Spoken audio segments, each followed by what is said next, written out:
Hey y'all, it's Melissa from The Little for the Kid and welcome to my channel. Today I am going to be sharing with you how I plan our homeschool year. So if you are a planner, or maybe you're not a planner but you want to be, and you want to see how I plan our entire year, big picture, stick around because that's what I'm about to show you. Okay, so if you're new here, you may not know that I am a veteran classroom teacher. I have a master's degree in education and I taught in both public and private schools for 17 years before I became a homeschool mom to 3 kiddos. And so because of my background, I am definitely a planner. However, part of the reason that we decided to pull our children out of traditional school, private school, and start homeschooling them was because we wanted more flexibility. So I know that there are people who, I just watched a couple of YouTube videos of some other YouTube homeschooling mamas today, and they talked about how they don't really plan at all. They just sort of wing it. And that's fine. That works for them. That's great. That would make me insane, and we would probably never get anything done if I did it that way. That doesn't work for me, but I know for a lot of people that works really well. And some people plan out literally every moment of their day, like every moment of their day, exactly what they're going to do from one moment to the next, and they plan out their whole year like that. And for some people that works, and that's great.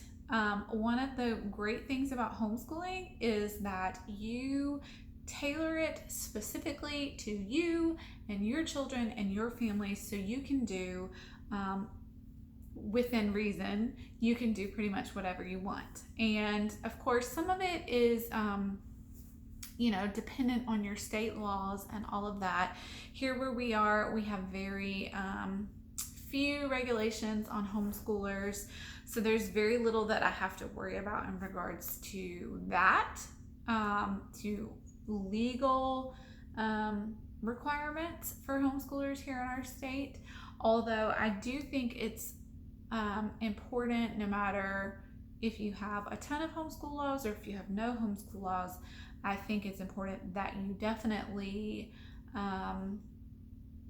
take note and make sure that you keep records somehow of what you've done through the school year, just to protect yourself and your family and your children should anything crazy ever happen. So even if you're not a planner, I encourage you to make sure that you're recording and keeping track somehow, some way, whatever works for you, what you're accomplishing and studying and doing through the year. So like I said, in my state, none of what I'm about to show you is required at all. The only thing we have to do is turn in our attendance and say that we went to school for 180 days, that we had school 180 days. That is literally all we're required to do in my state, which is nice for people like me who, I'm very confident because I taught school for so long and I know what I want to do, and I like to do my own thing, and that's really good for me. But for some people that makes them nervous. For some people they'd rather be told what to do, but I like that because then I can make my school my own, completely my own. But I fall somewhere, as far as planning my year out, I fall somewhere in the middle of those two extremes that I mentioned: the not planning at all and the flying by the seat of your pants, and the planning out every moment of every second of every day. I land kind of in a happy medium when it comes to that. So I will show you. I have some things to show you. So I am a planaholic. If you have ever seen any of my other videos, you know I'm a planner-aholic. Like, it's bad. It's really bad. I can admit it though. That's the first step, right? And so you may have seen my video about the Well-Planned Gals Well-Planned Day homeschool planner that I bought to use this year, and that lasted all of a few weeks of planning, and I've decided to go back to what I was doing before, which was making my own custom planner. And the way that I do that is I use the Happy Planner, the large one, and I got one of the deluxe covers, so it's really sturdy, and I have the extra big rings. And so I keep all of my homeschool stuff in here. So the very, very first thing I do when I'm starting to plan my year is I look at my big picture calendar. So this is a big picture calendar. Now we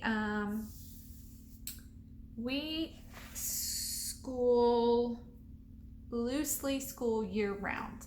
We typically take the month of July off, and that's it, although June is usually very light on schoolwork, and sometimes the end of May is too. It just kind of depends.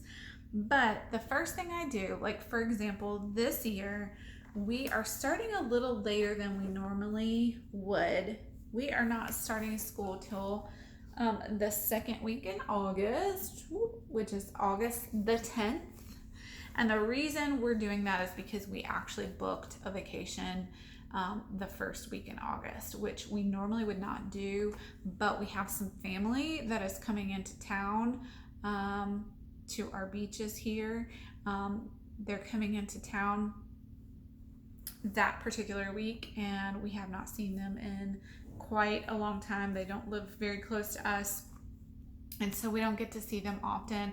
And the beauty of a homeschool schedule is when they called us and said, hey, we're coming to the beach this week, and originally that was I had planned to start school that week, and I thought, okay, no big deal, we'll just bump starting school back a week and we'll go ahead and vacation that week. So that's the reason why we bumped school a week, and it's fine, we'll make it work. That's the beauty of homeschool. So, and then what I do is I count how many weeks I have from when I'm starting school to the last week of June. And in this case, because we're starting late, it's 44 weeks total. Now, I do not count Christmas and New Year week. We always take the week of Christmas, and we always take 2 weeks, 2 full weeks at Christmas. We always take 1 full week at Thanksgiving, because a lot of times we go out of town, or the big kids go out of town with their dad. So I did not count those 3 weeks.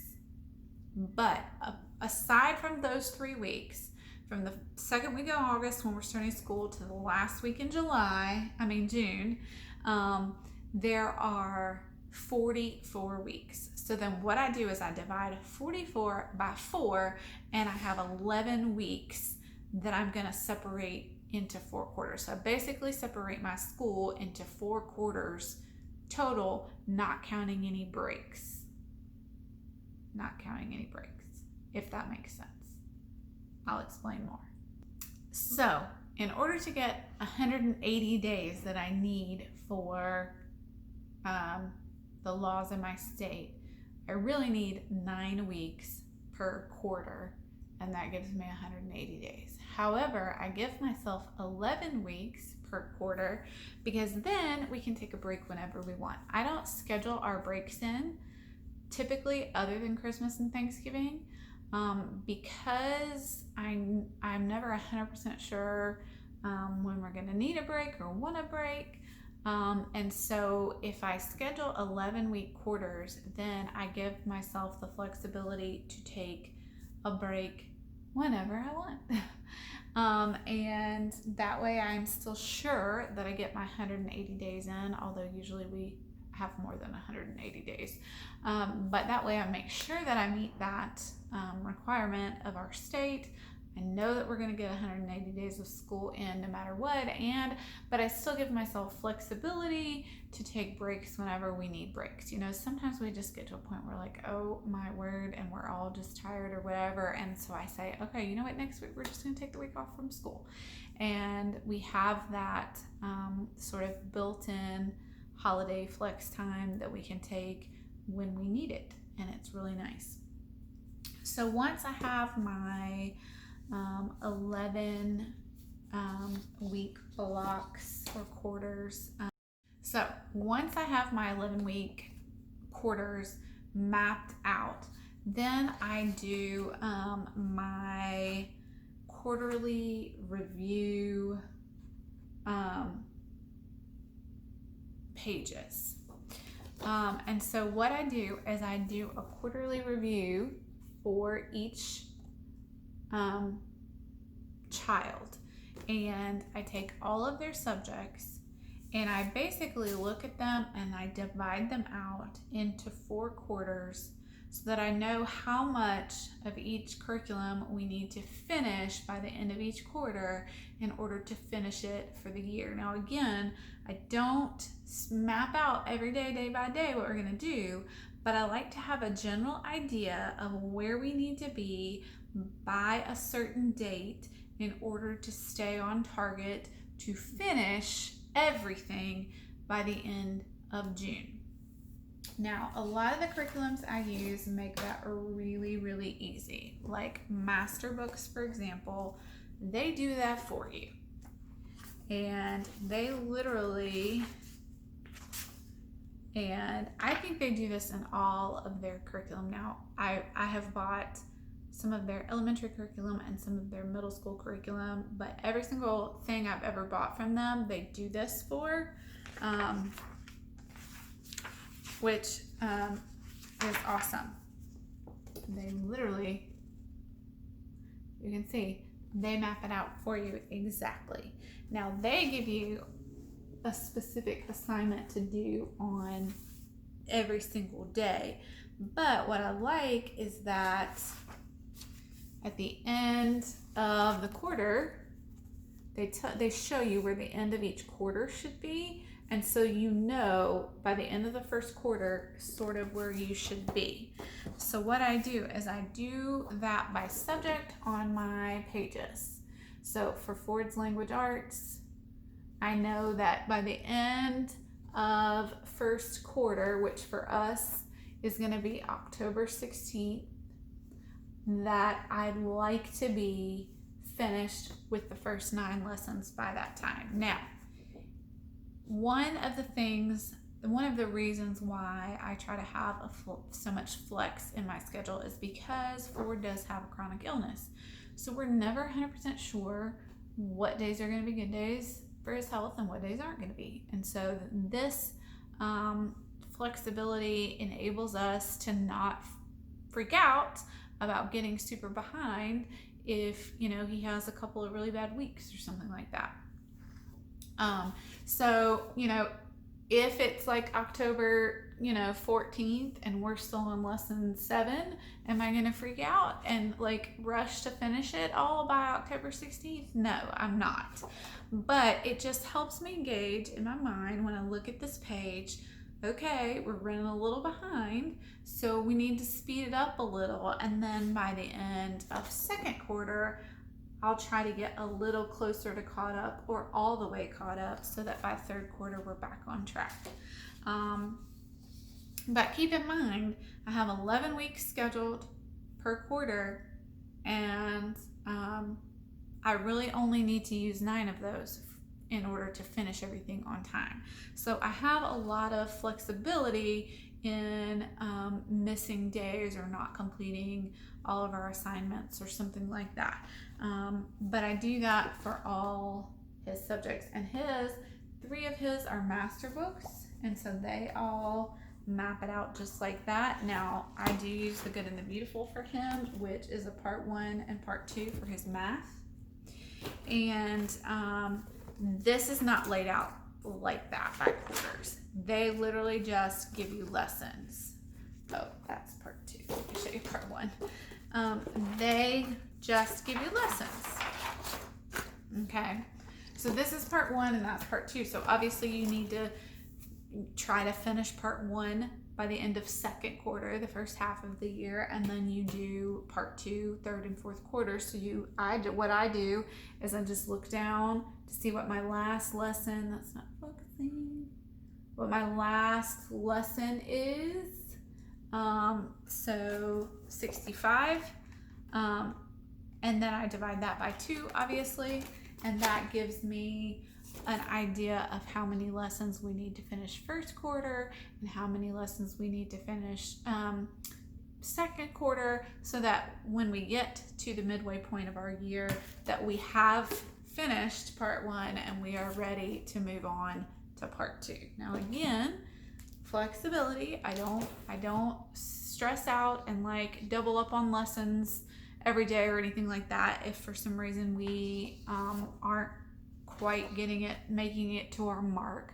I just know that by the end of June I need to be all the way finished. But again, because we generally take the month of July off, I still have a buffer. If something crazy were to happen, like if Ford ended up back in the hospital and we just didn't get any school done for a long period of time, I still have the month of July that I can use as catch up if we just really got super far behind because of extenuating circumstances that were beyond our control. So I build in that month to give us additional flexibility in addition to those extra 2 weeks per quarter that I build in. And then I do the same thing with my big kids.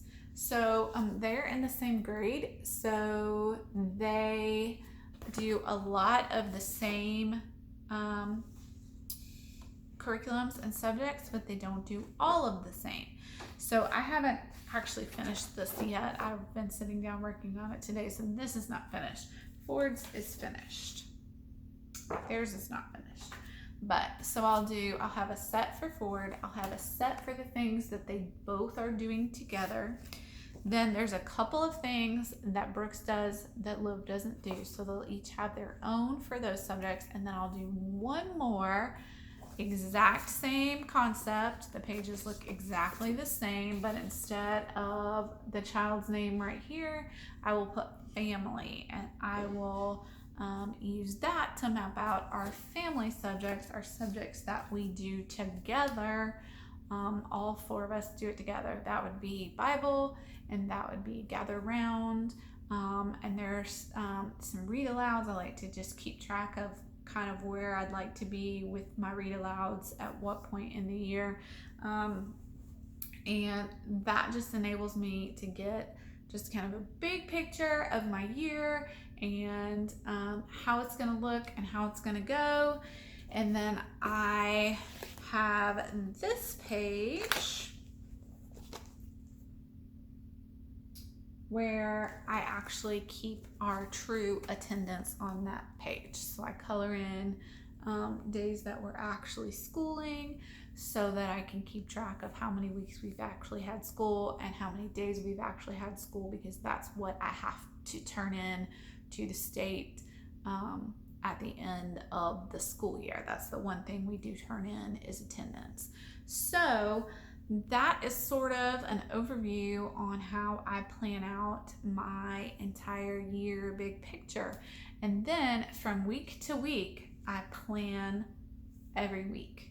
And so if you're interested in seeing how that works, I will show you how I do that. Typically, I wait until Sunday nights or Sunday afternoons usually to do that, so that I make sure we finished everything the week before that I had planned. If something happens and somebody got sick or whatever and we didn't, that way I'm not having to revise a whole bunch of weeks worth of plans that come after that week that somebody was sick.